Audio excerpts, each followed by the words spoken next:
Don't be thrown off by the fact that Matt Abdoo does barbecue. He's actually a classically trained chef that has worked side by side with legends in the kitchen. His story spans from the time he was a child and has had quite a journey. We'll touch on some earlier life, although you can hear about all that on other podcasts. But we're going on the record with Matt about Pig Beach and the ideas that crafted why leaving an extremely well-known New York City restaurant to throw meats in a smoker was a good idea. This is on the record with Matt Abdoo of Pig Beach. I started cooking when I was 15 years old, and where I'm from in upstate New York, Utica, New York, for Dean and Jason Knoll at Cafe Canole. Went to college at SUNY Geneseo, worked in the Statesman Bar and Grill there, which is the towny bar of college, which was great. Went to culinary school right after college to the Culinary Institute of America in Hyde Park, New York. Did my internship for Mark Ruffali at Pigalle Restaurant in the Theater District of Boston. Graduated culinary school, went back to work for Mark Ruffali at Pigalle. Kind of got to a point I didn't want to be there anymore, and he gave me the opportunity to be his chef at 24 years old at his Italian trattoria in the north end of Boston on Hanover Street called Marco, playing his name. So I was a chef there for about 4 years until I just felt like I outgrew Boston. I wanted to put myself in deeper culinary waters, and I went to work for Mark Ladner at Del Posto restaurant. I was there for 10 years, about 10 years, a little less than 10 years, but I was for my last 4 years there, I was the chef de cuisine. Had an incredible culinary journey there. I got to hang out with Mario Batali, work with Emeril Lagasse, Bobby Flay, Food Network connections. I mean, it was absolutely surreal. In my time working at Del Posto, I got to meet my good friend and business partner with Pig Beach, Rob Schauger. We went on this famous barbecue trip to Austin, Texas, just to explore, with Mark Ladner actually, to explore if there were any correlations between the Italian barbecue in the region of Abruzzo and American barbecue. Turns out there really isn't much correlation whatsoever, but on that trip, I got to meet Rob Schauger, and we bonded very heavily over our love for food and drink on that trip, and he would invite me out to his home on the weekends to do barbecue at his house in Sag Harbor. Turns out we both loved it, and we were both pretty good at it, and we started entering into some local competitions to which we were winning in Long Island and Staten Island, and then he somehow finagled to get us into Memphis in May, the World Championship Barbecue Competition. And my first year down there, we got second place in whole hog and first place in poultry, and the Southerners went ballistic, as so did we. So we used that momentum to open up Pig Beach Barbecue as a pop-up in the summer of 2016. I was still currently at Del Posto at that time, sort of transitioning. And after a great, successful summer from both our landlords and our patrons, they wanted us to come back, and we decided to make it a year-round gig, and I left Del Posto to be here at Pig Beach full-time. It's been an incredible journey since. And that's the story of Pig Beach. We can wrap this up and we can go now, guys. Yeah. No, I mean, you. That's how you wrap 25 years of restaurant experience up in about 120 seconds. It's pretty, yeah, right? I mean, there's so much that could go into that 120 seconds of just the shenanigans and whatnot to get to where we're here today. But, it's been a crazy ride, man. I mean, and I loved fine dining. It was the majority of my career up until I started doing barbecue. But the thing that would just break my heart is that I'm half Lebanese and I'm half Italian. And my entire life, I grew up with food. Food was sort of like the epicenter of love. It was the ultimate representation of love that my grandmother and my mother would give to us. It was either sachtein or manja, but both basically just mean eat, love, be happy, right? And food was just it was just love. It was culture. It was everything for our family, and I grew up with it. So when I was working at a place like Del Posto, where the minimum price tag would be anywhere around $250 per person or more, it would kind of break my heart because so many people wanted to support me and so many people wanted to come and see how I was doing and check out this crazy adventure I was on, like work with Mario Batali and all these fun, cool things I got to do. And I would just feel horrible that if a fourth top came in and their check was like $1,200, and then on top of that, there was like tax and gratuity. And, my dear friends or my family would leave $1,500 later, and I was like, oh my God, this is crazy. But that's one of the reasons why I love barbecue so much, is that it's all demographics, it's all walks of life, and it's a price point that is achievable or attainable for really anybody. And I mean, you can come into Pig Beach and get completely full and have a couple of beers for like $30 and be super. I mean, we sell canned beers for $5. You can get a pulled pork sandwich for $9, and you're in a happy place, just hanging out outside on the picnic tables, the beach umbrellas, just eating and drinking and having a good time. So it's been more fun for me in that aspect of things. I certainly miss the fine dining culture of just sort of the intensity and the attention to detail. But what's cool about what we're doing now at Pig Beach is that I've brought still with me all of that OCD and just attention to detail of fine dining to try to make the barbecue the best that we possibly can here at Pig Beach. And I mean, you have been in so many different places where there's guys like you've lived 4 guys' lifetimes. And Does it show? Yeah, I Radio mean- people listening. Does it show? Oh, you can't see me. we like Google my face. You'll see a great transition from Marco to where I am now. I mean, we say it a lot though too that it's almost hindering for somebody not to get out there and see other places. And everywhere you go, Well, you have to. Everywhere you go has to be drastically different in the way that they operate and the type of foods that go out. No. Yeah, but what's really great about that journey is that if you're smart, you pay attention to all of it, the good and the bad and the ugly, and you learn from every transition to every place that you've ever been to, so that when you get to a point where I'm at in my career, that you have a better understanding of how to just pivot or relate or make things work or be a little bit more empathetic or understanding or reasonable, for lack of a better word, to know different scenarios and how they could potentially play out. So every step along the journey of where I've gone to where I am now has a huge impact on what I'm doing today. And I think I'm better for it. And certainly many of those that are perhaps a few years behind me that are exploring a career in the culinary path, it's not an easy one. It's not an easy one. No, it's crazy. I mean, definitely not an understatement. Yeah. Anybody that's ever cooked in a professional kitchen as a line cook or as a dishwasher or as a prep cook or as a porter or as a sous chef or an executive chef or front of house server, captain, busser, bartender, this industry's tough. It's tough. I mean, it's not like the most lucrative position one could ever pursue. Most people do it because they either truly, truly love food and cooking and creating smiles and putting smiles on people's faces, or it happens to be a fallout for people that might have had a misstep in life that are trying to retransition into the world. And because the culinary industry, we always need people. We always need people to work. And sometimes those people come with culinary experience and sometimes they don't. And ironically enough, sometimes the people that come with no culinary experience, if you get them at the right point in their lives, end up being better employees just because there's this amazing blank canvas that you can sort of mold into what exactly it is that you want. And as we said earlier, all those transitions of the life stories that bring me to where I am today, it's more challenging to change my mindset on something now than it is for me to change the mindset of somebody that's just starting up. So it definitely has its perks in that. Well, regard. your mindset comes from being in so many different environments where you have hands-on experience in seeing, the pitfalls of making one decision versus another decision, and you can kind of formulate an informed decision-making process based upon what you've seen work before. No. Well, thank you. I'm hoping that everything I'm doing at this point in my career is definitely formulated and being as a result of experience. Sometimes, though, which is really crazy about this industry, is that, you might go to sleep one night and wake up the next day and it's, oh my God, shut down for 2 weeks. And you're throwing a curveball at you that you've never in a million years planned for, thought of could happen. And then you're sitting on your livelihood, your business, your blood, sweat, and tears, and every penny you've ever saved to put into it being threatened by something that you've had absolutely no control over. And you're just sitting back and being like, oh my God, what do I do now? And one of the scariest things for me about all of that was before the pandemic hit at Pig Beach, in the peak of summer, we employ around 100 people, which is crazy for one restaurant to employ 100 people. I mean, it's a lot of people. And for many of those listening that have any sort of insight into restaurants or cooking or working in the hospitality industry, many of these people that you work with become your family.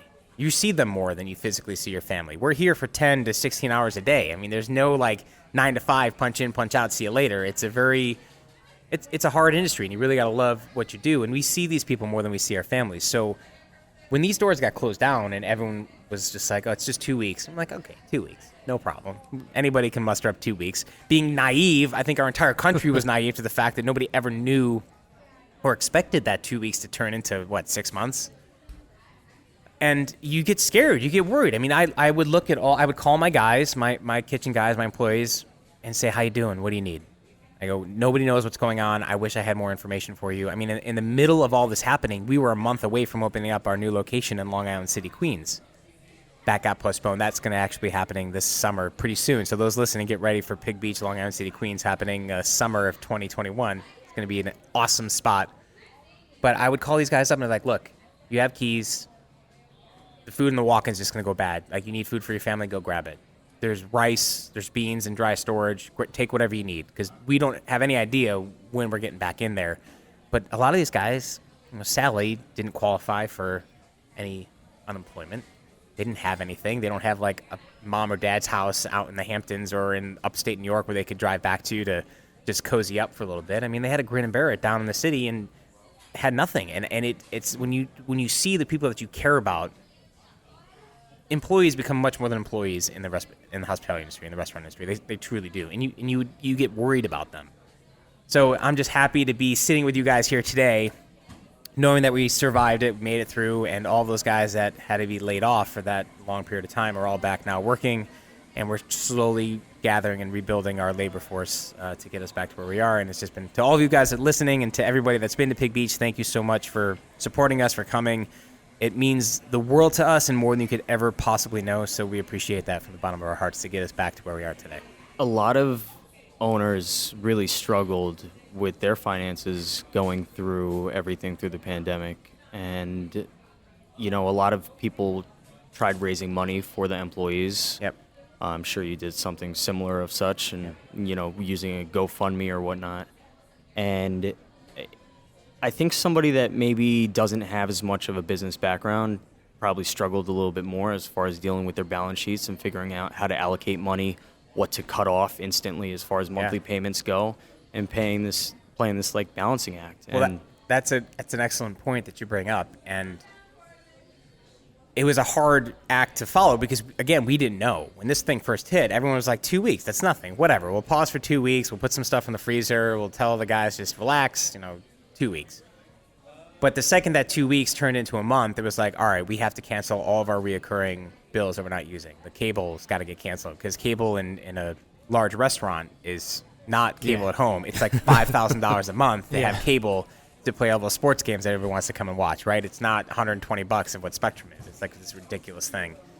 You gotta $120 is still ridiculous. We could have an entire side podcast of my rage towards what it costs for TV and cable and internet, but that's another note. And I'm sure everybody listening can absolutely relate to that. Yeah. The best part is, it's only $49.99 to start, and then you're like, cool, this is great. And then your year clips, and then it's like, your next bill is $250. You're like, what just happened? This is ridiculous. But anyway, side note. But yeah, cutting off those recurring bills was as soon as we were like just stopping, like the cable bills, the Aloha, like the POS terminals, you have to pay a monthly fee on. You have to cancel that. You have to cancel as many things as you possibly can cancel. On top of that, you're laying off all your staff. The one thing that we wanted to make sure that we had enough money to keep going for was health benefits, health insurance for the team that got it through us because we didn't want them to be left without health insurance. So that was like the last spigot that we went as far as we could before that had to get turned off. But the biggest thing that saved us. That's not a cheap. No, healthcare is one of the biggest expenses in a restaurant, which a lot of people don't realize or know. They just want their healthcare, which is important. I want my healthcare too, but it's a big expense. The way New York State sort of regulates healthcare, it costs a lot to the small business owner to provide that for the people that want it. But that's it's big great that you were able to try at least to keep that going while you could. Well, yeah. I mean, again, it's that family thing. Like we know that some of our people had reoccurring medical things that they needed this for, and if they didn't have it, what's the alternative? It was scary. This whole stuff was scary. But one of the biggest things that I think truly saved Pig Beach was we were in a position with our landlords, or rather our landlords were in a position where we were able to negotiate with them to get into a percentage rent deal during the scariest times of when this was all going down. Base rent for a space like this in Brooklyn is an outrageous amount of money for what we were paying previously. More so than what you would ever think it is. I mean, think of what you pay for rent for like a one-bedroom apartment here in the city, and you times it by 10, and that's what like a business costs. I mean, it's insane. But they were in a position financially where they could work out a percentage rent deal with us, which really saved us. Because if we were supposed to be paying monthly checks for our stable rent here, there's no way we'd still be here. So to our landlords pilot group, thank you for being understanding and helping us through this. It really meant the world to us, and can't thank you enough for that part. But that was really it. And I think that makes the biggest difference between the businesses that survived and the businesses that had to close were those that were able to work out those deals with their landlords. And as far as all the relief that was given, sadly, none was actually given to landlords. Like, landlords got no reprieve. They still had to pay their mortgages on their properties, but you had all these tenants that were like, I'm not paying rent. I can't. So now what? It just sort of like bubbles and percolates. So because our landlords were in a position financially within whatever their mortgage payment is, or whether, I don't know, but I'm assuming that they didn't have a huge high monthly mortgage payment they had to do every month, that they were able to work with us to get it to where it financially made sense to keep us here. Because they knew, I think, if we were to leave the space, it's a hard sell to get somebody to come in to a space that's been truly like retrofitted to be a barbecue restaurant on the banks of the Gowanus Canal. So it worked out across the board, and that's really what saved us.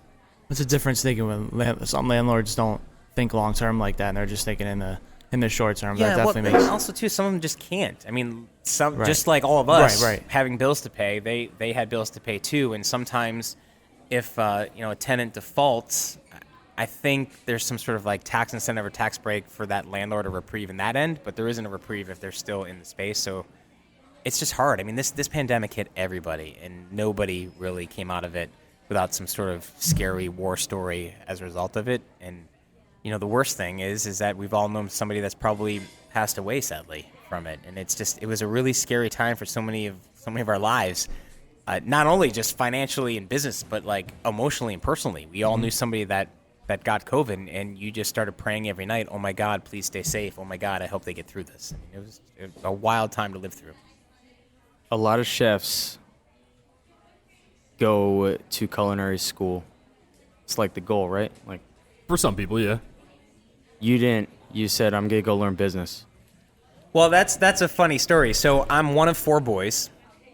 My parents are my heroes. If I can become half the man my father is by the time I die, I know I will have lived a successful life. My dad worked 2 jobs, was a 7th grade math teacher for 33 years, same school, same classroom. During that time, he built out of my uncle's garage a home security business, basically like security alarms in your homes and whatnot, that grew to be a pretty decent-sized business for Central New York, for a small business owner. Nothing extravagant. We grew up, very modest. But your car seat wasn't in the back of a Lambo. no, it certainly wasn't. I was a third child, so I was the guy that was like laying on the floor in the back of the wood panel blue minivan, while my older brother Chris had the back seat that he pushed me onto the floor, kind of thing. That was we had the blue minivan. That was the jam back in the day. Where was I going with this? I completely lost my train of thought. The wood panel minivan totally got me all off track. As going to school for business. Oh, for business, yeah. So my father obviously, he knew I loved to cook. I was cooking since I was 5. The very first food memory I have of cooking was my dad making the pancakes for me on Sunday morning, and he flipped it in the pan, and I thought it was the most fascinating thing on the planet, right? So I'm like 5, maybe I was 8, I don't know, I was little. And I just wanted to do that. So 100 pancakes later, 100 Sundays later, on the ceiling, on the floor, on the stove, making a mess everywhere. I finally landed one and thought it was like the greatest thing ever. So I would just cook all the time. You can ask my mother the mess I made. God bless him for supporting me doing all these messes. And, some things were good. Most of them were disgusting and terrible experiments. But That's how you learn. we had a lot of fun doing it. But my father, having 4 boys, wanted his legacy to all of his children to be our education. And he said, Matt, just in case this is a phase, why don't you go and get a bachelor's? See how that goes. At least that way you have something to fall back onto. You get a 4-year college experience, which he's also like, it's very important that you have that. And we go from there. And if you still want to cook, we'll talk about culinary school afterwards. So I went to SUNY Geneseo, State University of New York at Geneseo. It's just south of Rochester, New York. I got an incredible 4-year college experience there. I got my bachelor's in business administration. Met some of the greatest friends of whom I'm still very close with today, which is amazing. And I cooked all throughout college too. I just had I was a kid in the freshman dorm that had this sort of kitchenette in the suite area, like in the common area, where I was making like baked ziti dinners for the floor my freshman year. It was like once a month, like Maddie's making baked ziti. I mean, I don't know why the hell I was making baked ziti. It's ridiculous. But I could feed a lot of people with it for like $5, so that's probably why I was doing it. Makes you the popular kid on campus, for sure. Yeah, for sure. I just wish I had, we go down another rabbit hole with my confidence with the ladies at that point in my life, but that's a whole other side note. So I ended up going to culinary school afterwards, but definitely business. A bachelor's in business administration in college wasn't exactly, it was great to have sort of like a base understanding of, debits and credits and P&L statements and things like that. I failed accounting twice, not realizing that it was debits and credits pretty much. And the second time at the end of the semester, I was just like, why didn't you just tell me it was just a balancing thing with math? Yeah, like I could have understood that. Right. Well, I think what's really interesting, as you said that about education in general, is that the true special teachers, the ones that we really remember, are the ones that are able to find a way to relate those sorts of things to all of us, because everybody learns things differently. I'm very much a visual, physical learner. Like, if you show me something, I will learn it a lot better than if you just talk it out to me. So if you're able to find that way of correlating it to the person, you're able to really connect with them. You're like, whoa, this is way easier than I ever thought it was. It's not so scary. It's not so daunting. And what's interesting about that statement is that I find that to be true with cooking too. And everybody has a way of learning differently. And if you're able to find the best way to relate that way to that person that's learning it, you can really make a difference in their lives and have them be better off for it too, which is really cool. Cooking needs to be something that's kind of hands-on as you're learning it, no? I mean, you're not sitting at a textbook. It is and it isn't. Yeah. I mean, a lot of the stuff you learn in culinary school is like reading a textbook. And Absolutely, they give you a bunch of recipes and they make you understand them. until you actually physically do something, you have to read about it typically, or somebody has to tell you about it. And there's that famous quote from The Matrix. There's a difference between knowing the path and walking the path. Yeah. Like, physically knowing, reading about something, and actually doing it are two totally different things. But some people learn because they read in a textbook. They're like, okay, I need to know that I need to bring this up to 125 degrees and then let it rest, and that's cool. And they learn that, and then they apply that to their cooking. Other people are like, okay, I need to put this steak on a grill and cook it until it feels the right way. Yeah. And then I'm comfortable with it, knowing that if I push on it like this, or if I put a cake tester pin in it like this and hold it to my lower lip, I know it's done. People learn differently. Well, I like to use the example like when the bartenders come out of bartending school. They're like, I got my certificate. And then you put them for a trail on a Friday night, and they just fall right on completely their fall face. apart. Yeah. They could tell you what's in every single drink, but couldn't make it. That's like the fresh recruit out of culinary school who's like, oh, I've just graduated culinary school. I know everything now. God. Yeah. I know. And God love every and all culinary graduate from every and all culinary school that comes out. But I will tell you this, when you're moving to New York City, take that humility pill before you walk in the door of thinking everything that you know. You might have been the best in your class, but New York City is probably the most cutthroat, most talented city in the world when it comes to cooks and people that know what they're doing. And when you're coming straight out of culinary school, you don't know I anything. applaud that. However, the people that have learned of the School of Hard Knocks, of just literally working in kitchens since they were 18 in New York City, and they might only be 22, will probably be cooking circles around you because they've just been doing it longer. Yeah. And that was one of the greatest things. I mean, I worked with this kid, Jeffrey Palma. He was like 18 years old at Del Posto when he came in. Started working with us first there. And I don't even know how he got the job. I think it was a friend of a friend, or maybe his dad or somebody knew Ladner. But Ladner's like, all right, you're going to be the risotto cook. Just put him in the corner, and he made risotto. Every night when the order risotto came in, because we did our risottos to order, believe it or not, a 24-minute pickup. It's but we made them to order. And for those of you listening, a 24-minute pickup means it takes 24 minutes before that plate of food is going to be served to the guests. So if somebody's ordering in a risotto course, order fire, that means that's what they're getting as soon as they order or sit down. It will be minimum of 24 minutes before that food gets to a plate than the time it takes to travel from that window or where it's walking to your table. So for reference, average pickup is like 4 or 5 minutes. Correct. Yeah.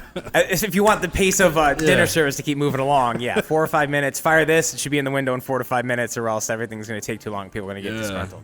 24-minute pickup. But Jeffrey started when he was 18 years old. Knew very, very little about cooking, and just was eager and hungry, and he ended up becoming like the executive sous chef at Del Posto by the time I left. I mean, the kid was a savant, and then he continued to work with Jeff Katz, who was the partner and general manager at Del Posto over at Crown Shy when that place opened up, to be one of his right-hand guys over there too. I mean, it's just awesome to see that happen when people get into the industry without that sort of culinary degree or background, but still just love it and deep dive into that School of Hard Knocks to get to where they are today. Speaking on that culinary school eagerness, I actually applied for an externship out of culinary school to Del Posto, and you guys didn't accept me, so I ended up going to Dovetail. So I was there. Dovetail's a great restaurant, though. Fantastic restaurant. So I was there extern for 3 months, and then I still didn't get the job afterwards. We didn't accept you for an externship? Yeah. So this was 2014, summer 2014. Yeah. And now we do podcasts. Yeah. Well, hey, that's all right. Podcasts are probably more fun. Exactly. At least this way you're sitting in an air conditioning unit versus slaving over a hot grill. Maybe that was better off. Oh, I'm sorry that didn't work out for you. Life works out. It's Yeah. just funny to now be sitting across the That's table a from bummer. So in this whole time that you were up at school cooking in the kitchenette, were you doing an internship or No. something at that same time, or No. you're just enjoying college I was life? enjoying college. I was full in college. I mean, I bartended at that bar, the Statesman, which was like a tiny bar 2 nights a week. Every now and again, when the cook would call out, I'd go back in the back. I mean, it was like it was very much a towny sort of low end college bar where, I mean, the kitchen was a grill in 2 fryers and like a sandwich unit station.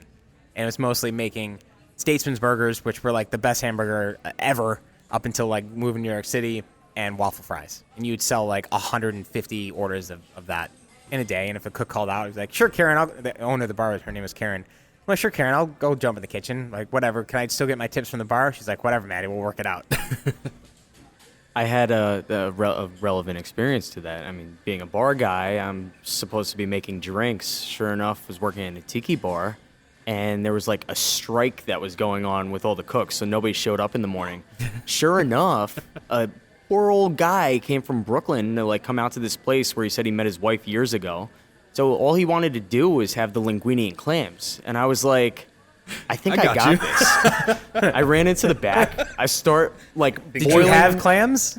Yeah, they were Okay. like they were All right, there. well, so you're as long as you have the clams, you're at a good starting point. Yeah, so like, I admire your eagerness. How did this and I turn was like, out? how do I do this as fast as possible where I have never been in this kitchen before? Did you have water boiling already? I pulled out a frying pan. That way the water would boil faster because This is there's more awesome. surface area, Right right? on, yeah. So I throw the linguine in and I tell him, hey, it's going to be all right. I got this. Sure enough, I came out. The guy ate the whole thing. Hey, he's- right? We settled it. It's You didn't kill amazing. anybody, That's we're good to go. hospitality. Well, that is hospitality. You know what else is really amazing about a dining experience is that so much of what we learn to enjoy is nostalgia. So if you're able to come close to replicating a moment in time in someone's life that they have a memory, like this gentleman came in and was like, I got married here or had my engagement dinner here or whatever, and all I wanted was my linguine and clams from what I ate here. He's already at a point where he's coming in with a memory that's putting him into a happy place. Not to take away from your incredible culinary skills of boiling linguine in a frying pan and making it all happen. I knew what was going on the back end, and this guy was just so happy, and he had this old little happy face, and I was just like, we can't gotta ruin this gotta for him. make this. Can't take that smile off the Yeah. happy face. No, but that is what we do here, That right? is. We That's- kind of go above and beyond nonstop, and Yeah. yeah, there is some cutoff points. I think especially now we're seeing more kind of cutoffs happen on what we cannot do through coming out of COVID and crazy requests throughout all of that, as if it wasn't hard enough showing up to work as it was, just to make a little bit of cash come in. Yeah. We're sitting in a monstrosity of a building though, and there's a lot of moving pieces to this, but it wasn't Yes. always this. No. So when we first came into this space, so Pig Beach in its entirety is a little over 18,000 square feet, which is massive. Yeah. It's a lot. In context, El Posto is 24,000 square feet. And that was like the biggest restaurant. I mean, it was incredible. That was like the Cadillac of all Cadillacs of restaurants, El Posto. And I was very spoiled there, having every piece of equipment you could ever possibly fathom to have, with a full-time overnight crew of porters to make every piece of stainless steel shine and look brand new every time you walked in the front door. When we opened up Pig Beach back in 2016, it was merely an outdoor pop-up.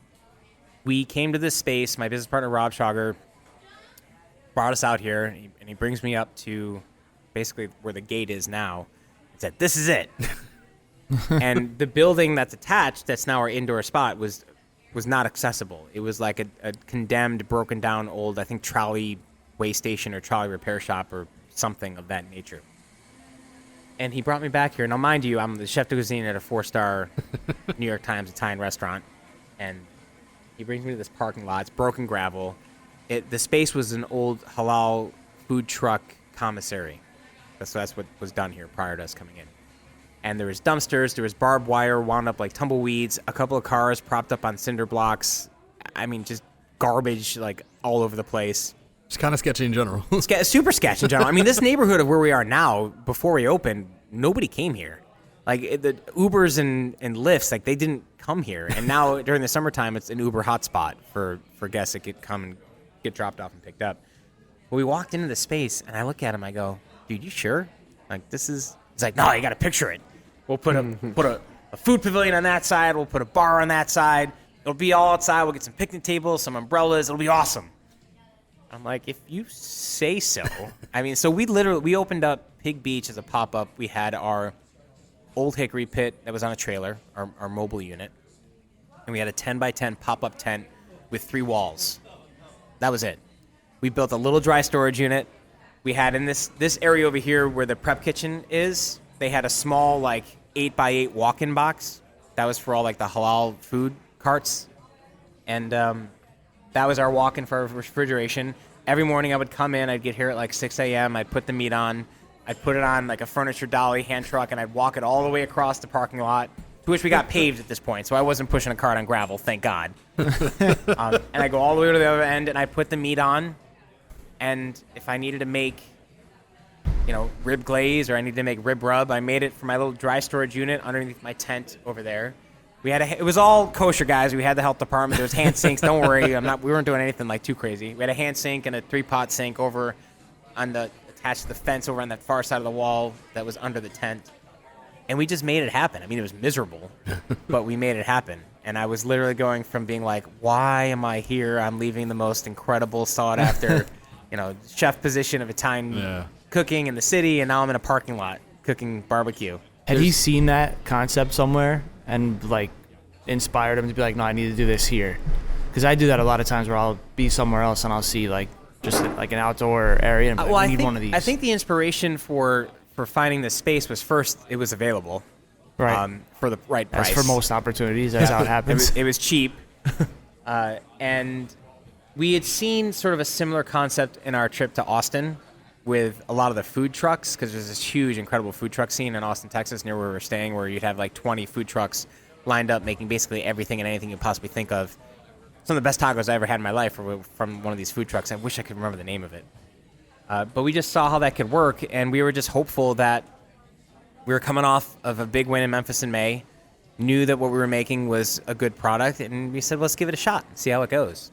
So that's kind of what the catalyst was to become where we are now. So fast forward 2 years after that. Don't even fast forward. Can we stop for a second? Sure. Like, there's a lot here. Like, you guys just decided, this is you and your business partner, that we're taking over just this, like, vacant-ish, shady piece of land. Yep. You start bringing it up to speed or expectations a little bit.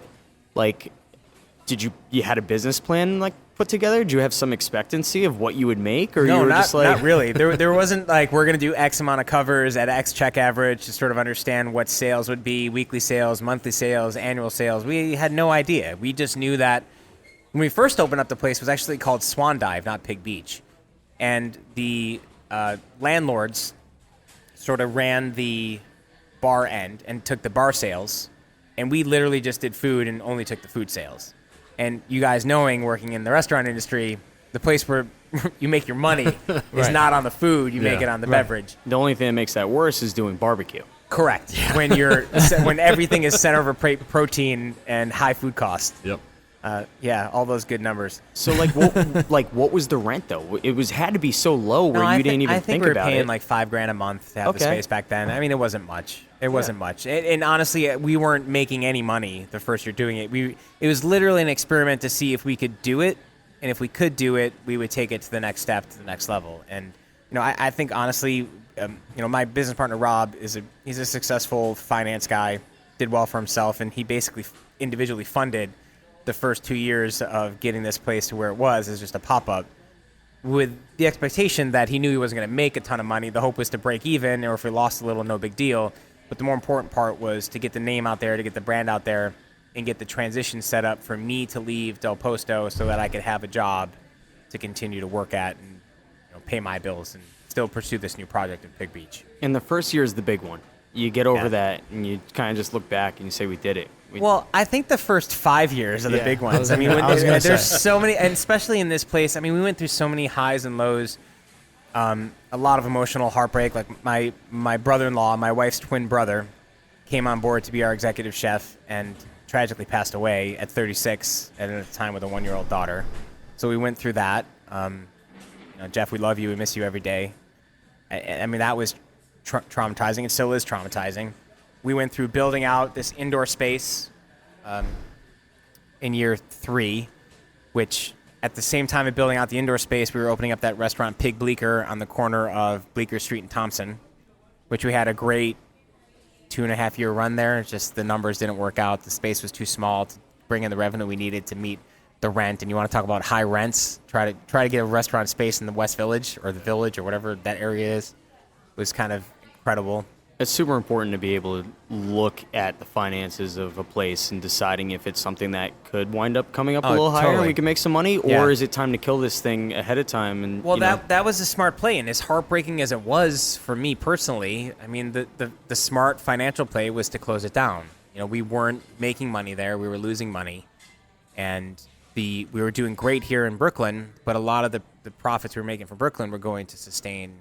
Keep Bleecker open, and we knew that we just couldn't continue to do that.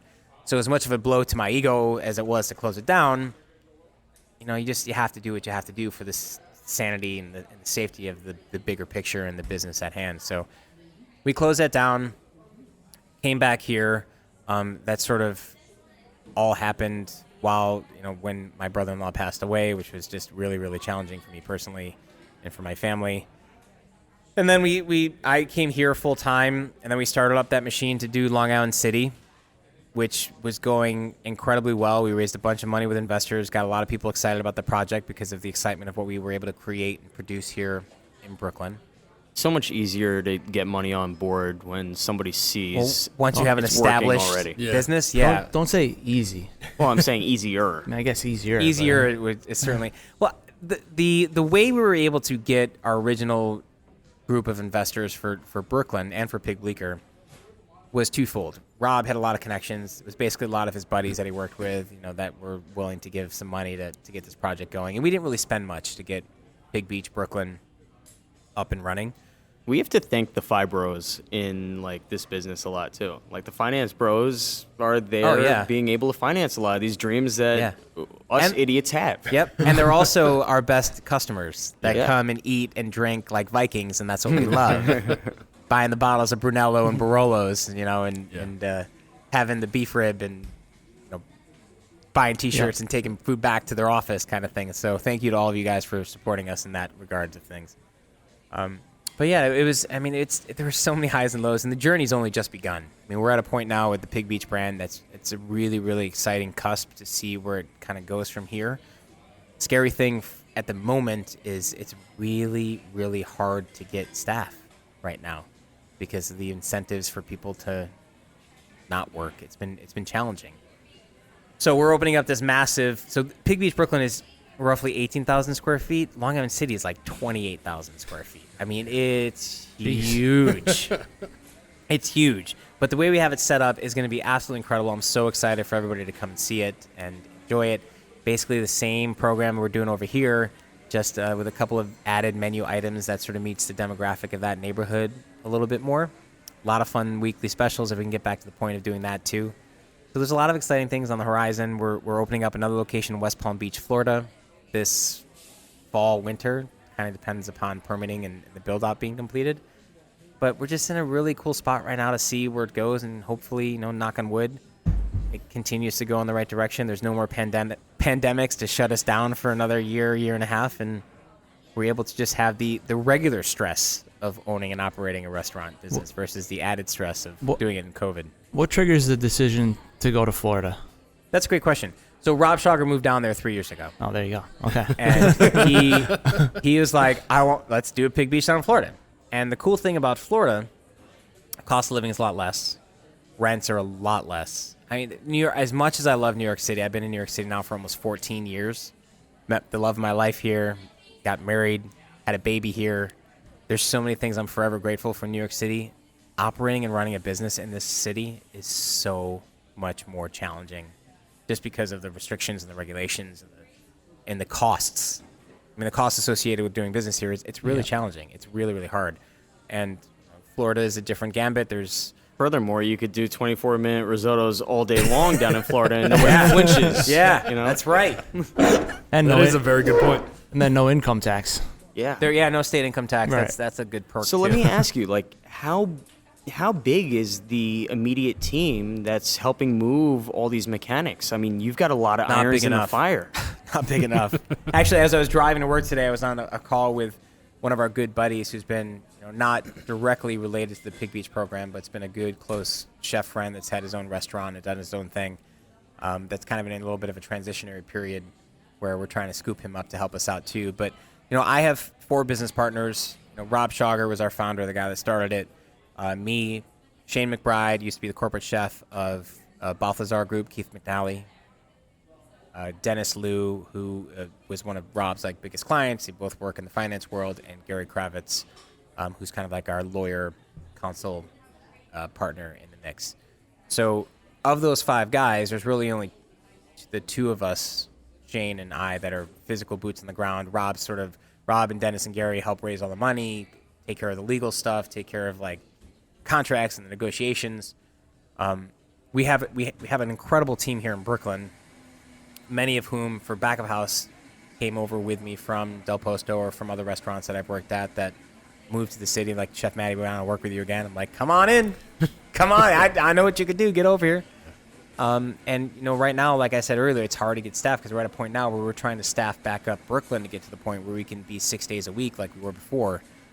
We just haven't been able to because we physically can't get the bodies in here to do that. I mean, it's been challenging. So that raises another just challenge that I know we'll overcome and we'll get there, but hiring the right staff and getting people back to work for Long Island City will also have another challenge in its place. But the great thing is that throughout our 5 partners, we've made incredible connections to great engineers and architects and kitchen designers and all the people that get the restaurants built and be put into the right place to get them opened. And we have a great core team of people that are boots on the ground that just help make this day operate every single day. I couldn't do what I do every day without my chef now, Stephen Fugatti, who basically runs the culinary program here, and Santiago, who basically oversees all the purchasing, the receiving, the prep team. So those 2 guys here are absolute crucial core components to everything we do every single day. We have a couple more guys like that in the holster to get over to Long Island City to get opened up, but every business and every restaurant needs all the everyday people to work and fit those components of the cogs on the wheel too, that all are very, very meaningful. So that's probably one of the biggest challenges we're facing at the moment is getting the team in place to do these expansion things, but the core people we have, which is really great. For another challenge, I know we just talked about proteins and all that. How have you been battling the recent wing prices and now the rib prices and all that stuff? It's miserable. It's miserable. Right now, we're paying more for proteins than I've ever seen. For example, chicken wings. You bring up chicken wings, right? Yeah. Chicken wings. When chicken wings were first invented, they were basically given away at the Anchorage Bar in Buffalo, New York, because nobody wanted them. Yep. They found a way of tossing them with hot sauce and butter to give them out to make people thirsty to get them to drink more beer. Right. That was the reason that chicken wings got cooked, was to get people to drink more beer. And now chicken wings have become such a hot commodity that it's a sought-after protein to put on many, many menus, either as an appetizer or an entree. 1.5 years ago, I was paying roughly around $2 to $2.15 a pound for jumbo party wings. And for those of you listening, party wings basically just means that they're cut into the flat and the drummy. Whereas just wings are they're connected and they still have the little flipper thing on it that nobody wants. So you either pay a little extra to get them cut. Oh, she does? Suck it on the flipper part? Weird. Most people here in our generation do not like that part. It kind of freaks them out. Garbage. It's it's just, or garbage stock, thing. right? Put it in the stock. But we don't really make stocks here in Pig Beach, so it's a different gambit. We went from paying around $2 to $2.15 a pound. Now chicken wings were, the last time we purchased them, was $4.28 a pound. I mean, it's crazy. Beef brisket, we had a great rate going on beef briskets. We were paying around $3 1/4 a pound for prime beef briskets, 15 pounds. Yeah. We expect big boys here in Pig Beach. How many briskets do you go through per week? That's a great question. Let me finish this thought and then I'll hit that one. Yeah. We're paying now for brisket around $5.50 to $6 a pound for briskets. I mean, it's crazy. Yep. Baby back ribs, forget it. You can't even get them peeled anymore. The plants.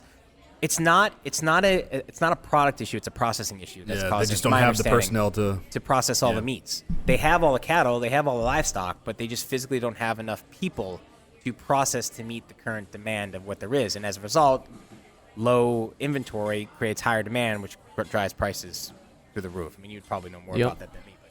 But we battle with even taking wings off the menu, and then we decided people come make a trip for them because they're different. I'm sure we're smoking in. No, our everything, wings but- are one of our top selling items Yeah, here in the it's menu. our Like, number we could one. never we can never take them off. And the hardest thing to convey to the consumer is when prices go up, when cost of goods go up, when cost of labor goes up, when in order to get people back to work, you need to give them an incentive that's more than what they're currently doing without having to go to work. It raises the cost of everything to operate. And in turn, the only way that that business can survive is they then have to raise their prices of everything. And it's not something that a business ever wants to do, because we also understand that we want people to come and feel comfortable with what they're spending. But at the same sense, like, if you don't, you go out of business. So it's like this really horrible cycle, of which we're hoping to see relief on the meat side of the market sooner than later. But I mean, it's affecting everybody from trucks to deliveries. We've been working, our primary vendors that we work with are currently trying to find other alternatives to whether it's an overnight drop where they get a key and they drop the product in the walk-in so they can have a person do that driving shift at night. Or another company that I was just talking to, they're working on downgrading the size of their trucks to smaller trucks so they can get less experienced drivers to do the deliveries, because the wholesalers are finding themselves just canceling deliveries because they physically don't have drivers to bring the product. I heard a story where a driver refused a delivery because the invoice was too high and they didn't have enough insurance for the truck because the meat prices went up so much. So like the invoice for the truck was like $750,000, and the driver refused it because like it was over their insurance cap for if something were to That's happen. bananas. Yeah. No, but it's scary, man. It's a real thing that's happening, and it's just another good old hurdle in the restaurant business that we go through every single day. What was the question you just How asked? many briskets you guys go through? Oh, so per how many week? briskets? So pre-COVID, that's a great question. Here at Pig Beach, pre-COVID, between the months of May and let's say October, we would probably go through 20 Tuesday, 20 Wednesday, 30 Thursday, 50 Friday, 60 to 80 on Saturday, and then like another 40 on Sunday. So whatever the math is, if I add it all up together, it's nuts. I mean, it's nuts. We don't fit. Like, we have a big So how walk-in. many can you fit in your smoker We at have a once? 14 by 12 foot walk-in, which is a pretty large walk-in. Yeah. And during peak summer times, like, it's just meat stacked upon dungy racks from the dungy rack to the ceiling. Yeah. And it's bananas. And one of these old hickory pits that we have two of them. We have two of the ELX models, which are the rotisserie units. Yep. They can each hold up to about 40 briskets each, Okay. about 80 pork shoulders, and 120 racks of ribs each.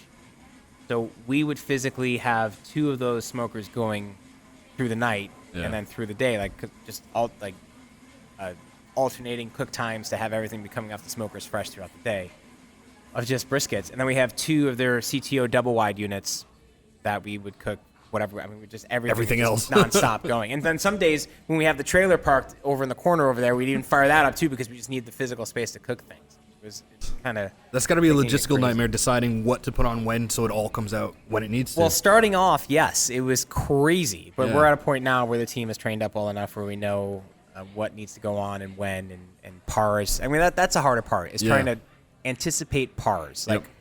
Dark Sky has been our best friend in the last 5 years of operating the weather app, just to know, okay, if it's going to pour today, Yeah. we know that maybe 20% of our expected guests will come versus the whole gambit, so maybe we cook less. Yeah, that because you day. don't want to have to cool, then reheat, then cool, Exactly. then reheat again. 'cause Barbecue that is one of drastically those changes the things product. where it's always better when it's fresh Right out. off the smokers. Yep. And You want that- it out and just cutting it. Yeah. Hold it, like rest it, slice it, serve it. Yeah. How often are you selling out of things? Well, that's the thing about New York, man. You sell out, people get pissed. I Yeah. know. So That's typically why the I'm goal asking. would be to sell out every night, so you start over the day with fresh stuff, but you can't do that here. Correct. But our program is kind of like what we've found an incredible way to sort of suspend the product after it's been cooked so that it can be reheated the next day to be used, primarily in things like the baked beans or collard greens or onto a sandwich, where we're always having the barbecue that's being served is just straight barbecue. Like, if you're getting a half a pound or a pound of brisket, it's always fresh off the cooker that day. But the baked beans, obviously, we're not going to waste a fresh cooked brisket to like chop up, the ends and put it into that. Yeah. But a lot of other restaurants, they use Dale brisket. I mean, the Kansas City burnt ends. That's basically brisket that didn't get served yesterday, cut in cubes, glazed in barbecue sauce, and reserved. And some people love that better than the actual barbecue. Burnt ends is what people come off all the time for. And for me, traditional burnt ends is just it's the ends of the brisket that just have that extra crispier bark on them. So there'll be people that will come to Pig Beach and they'll say, "Hey, can I get burnt ends?" I'm like, "Well, we don't really do that here." But I'm like, I'm more than happy to cut off the ends of the brisket. They're like, "Yeah, that's what I want the ends." I'm like, "Okay, we got you." Gotcha. So you don't do it either. Well, I say either, like you No. would know, but yeah, we don't. As far as we like the don't. burnt ends, like the classic Kansas City style, where they're Yeah. cubed and cut into glazed with barbecue sauce and just baked in the oven to be reheated. No, we don't do that here. Although we have a demand for it all the time. I don't know why I haven't done it here. Probably just because like we have such a small facility to produce the volumes of what we produce here that it becomes really challenging. And if you look at our core menu here at Pig Beach, it's basically 5 core barbecue items, 5 core grilled items, and 5 to 6 sides, 3 sandwiches, 3 desserts.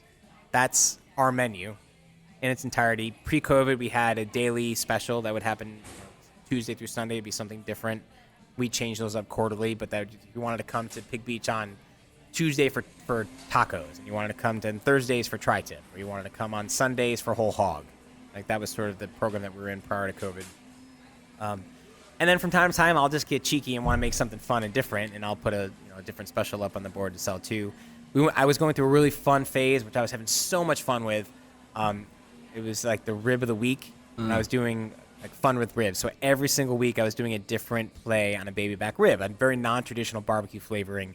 Something from like mojo ribs to Lebanese ribs that were finished with what I was calling New York City white sauce, which is basically like an ode to the halal guy's food truck, the white sauce on the chicken and rice. Nice. I like that. Bins, ribs al pastor, char siu ribs. I mean, I was just all jerk ribs all over the map. Yeah. Just trying to find iconic flavor profiles of things that I love to eat that were spoiled here in New York City that you can get really anywhere, and applying them into a really fun way to work on a baby back rib.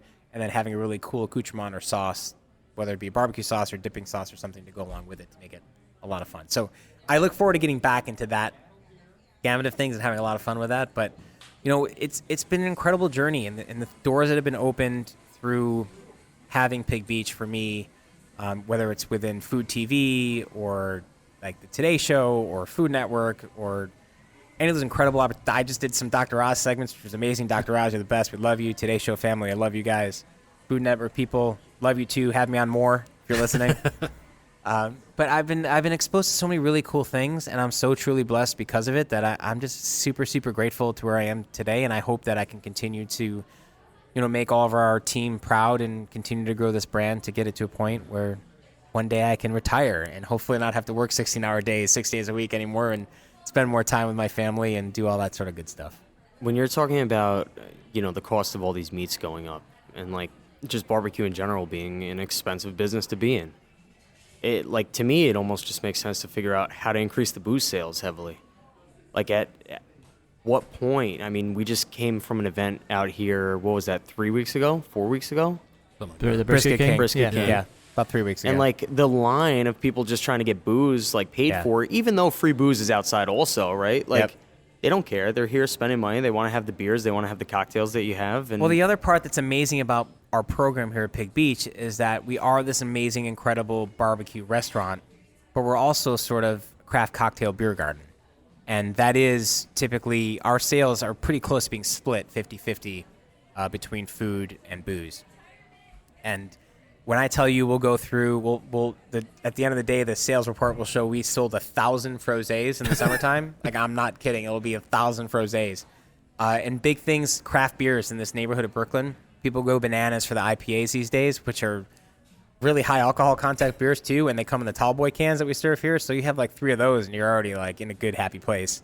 But booze is a crucial component, and that's what I think makes this model of Pig Beach work and succeed, is the fact that we have this really cool concept that's kind of unique for a barbecue place. I mean, I'm not saying that we've certainly broken the mold. I mean, a lot of barbecue places have a similar philosophy behind it, but being able to have the spots that have this big outdoor space attached to them that are very beverage focused on having really fun, refreshing, playful cocktails and frozen drinks and things like that, in addition to really delicious barbecue and burgers and sausages and hot dogs and fun things like that. It works, and it's just a really cool, fun environment. And if you were to ask me 6 years ago before this thing started, would there be a line with a 2-hour wait of people going over the bridge of the canal waiting to get in to go to Pig Beach? I'd be like, there's no freaking way. And I mean, it's crazy to me. I mean, the lines now are obviously longer because we're still under restrictions of how many people we can physically have into our space, and everyone has to be seated at a table, and there's only X amount of seats. So for those of you that have come and have had to wait outside in line, I totally apologize, and I totally feel your pain and frustration. We're almost out of it. Well, hopefully we'll be able to get you and process you in sooner. And thank you for coming. I have a question. Are we going to see a Gotham Burger pop up here? Yes. Yeah, probably pretty soon. I mean, we just won Burger Bash. Yeah, that's why so we certainly have to bring it up. my boy Mike Puma. Big shout out to Mike Puma. Hell yeah. Good friend of ours. We've been helping him with his brand of Gotham Burger. He makes an incredible smash burger. It's really just what he does is sort of the nostalgic diner style or fast food burger that everyone grew up with in my generation. I'm older than you guys, but that we grew up with prior to big corporate companies sort of changing the philosophy and the quality of the products going into it. So it's just that perfect, beautiful flavor profile, griddled. So you have that crispy section crunch of the hamburger and all that flavor with the griddled onions. And on the best bun in all the land, Martin's Potato Roll, you can never go wrong with that. I mean, Mike did say that he was looking for an operations director or manager pretty much to open up a space. Yeah. That was said on one of the previous podcasts in which we spoke to him. Yeah, we've been trying to help Mike out any way we can. He needs to get a spot open, especially after coming off of this win in Burger Bash in Miami. So to transition that thought, like, he's got a lot of publicity, right? Mm-hmm. And it's great. It's a great thing. And then the question is, how do you get that return on investment back? Well, it drives further lines going forward into whatever the next pop-up is. And considering we just did Brisket King here and we saw how many bodies were moving around and how many cameras are taking photos, you know, Justin was just talking about on one of the previous episodes, like, what's the return on investment when you do events like this? Like, are you looking to just make money right there, or are you just getting the brand solidified to be a contender and, you know? That's a great question. Or is it just fun? And many of those events that we host, like Brisket King, we sort of did that as a courtesy to Jimmy Carbone to offer him a space to hold it because he couldn't find a space and he wanted to do it outside. And, I mean, Jimmy throws a great party. He's been doing Brisket King, Rib King, Pig Island for however long he's been doing any of that, and he's become a really true dear friend. And we just wanted to be able to help him out with that and also be a part of what for us was the first return to a barbecue gathering event since the pandemic. I actually said that when we were here. I was like, look how nice this is. Everybody's here. Yeah, it was great, right? And relaxed. People felt comfortable. And I mean, even though that there were a lot of people here, it was outside, and the people that were there that wanted to be here, they felt comfortable. They felt happy. Nobody was like, oh my God, I have to get out of here. I'm nervous or scared. I mean, people felt comfortable for the most part. And obviously we wanted to intentionally set it up that way. But, you know, Jimmy throws a great event, and we just wanted to be there to help him for it. So that's an interesting question, though. When we do events like that or pop-ups with Mike or host events like Pig Island or like the Jeff Missioner barbecue benefit that we've hosted the last couple of years. We didn't do it last year because of COVID, but you don't necessarily make money off a lot of these things. A lot of these events are either going towards a foundation or a charity to which you're trying to do your part for the community and help out for. Obviously, you're hoping to drive a lot of recognition and word of mouth and media attention when you're doing those events as well. And you go from there. I mean, the heart and soul and the bread and butter of what you're making financially to push the restaurants forward is hopefully a result that comes after, as you said, the return on investment of getting that sort of publicity and getting your name out there. It's taken us 6 years for Pig Beach to sort of be, I think, at a point now where people know of us. Like, you come to New York City and somebody's going to ask you about barbecue. They're going to say, you know, Billy Durney Hometown Barbecue, Pig Beach Barbecue, or any of the guys that were here at that Brisket King event. Like that, yeah, Blue Smoke or, you know, Hill Country, places like that. Like, we're on now the conversation of a lot of these epic barbecue joints, which for me is surreal. It's amazing and honored to be a part of those names. So it's you know, you do these things as a hope that it gets your name out there more and people want to come and patronize you more and support you more. And outside of that, they come and they have this incredible experience or a great product and like, wow, Pig Beach is legit.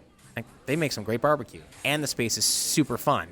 We just had a total impromptu 30th birthday party for my buddy, and we all left super happy, super drunk, super full, and had a great time. So, yeah, you hope those returns on investments, they pay out down the road. But I would say, we have this space that we're sitting in now, which is our private event space, that would sit vacant in the wintertime where most restaurants are having their busiest time of the year with throwing parties or holiday gatherings for corporate events and whatnot. We're finally at a point now where we're a sought after spot for people to have functions and have gatherings for that sort of stuff during the holidays, where we already have people booking events now for November and December, which we didn't have previously, which would want me to bang my head against this table and say, why don't people come? And part of it is because you're not there yet. You're not known yet. People don't know that you even do that sort of thing yet. And with any business, it just takes time to build a reputation or build that sort of word to mouth so that people will come and know who you are and know where you are and what you do. And obviously, a lot of that is attested to all the incredible people listening now that have come here and hopefully had a great experience and say, wow, why not have our 30th birthday party there? Why not have our engagement dinner there? Why not have the day after our wedding brunch there? Why not have our corporate holiday party there? And that means the world to me, to be able to know that people get excited to come in and say, well, Pig Beach you can come in and have a rack of ribs or a burger, but they'll also do a 150-pound pig for you in the style that they do in Memphis in May and win with as sort of a really fun showpiece to have something special or different. I mean, we've even gone as far as we've whole smoked a swordfish with the bill on to pull and make tacos out of it. I mean, we're kind of nuts, but what's fun, but what makes it fun is that, we're not just barbecue people. We're culinarily trained fine dining chefs that decided to take a little bit of a detour into the beautiful realm of barbecue, but still having that attention to detail and flavor and approach to food that kind of makes us a little bit fun and unique to do fun, cool things like that. Enjoy the episode? We speak with owners and operators everywhere about their journeys and hardships that build their brands. We hope to shine light on the gems that can help you increase sales, efficiency, and ideas in your locations throughout these conversations. A lot goes into these episodes, and we'd be quite appreciative of you cruising over to the Patreon page and supporting the podcast. Patreon.com/waitingonfries. This has been On the Record with Matt Abdoo of Pig Beach.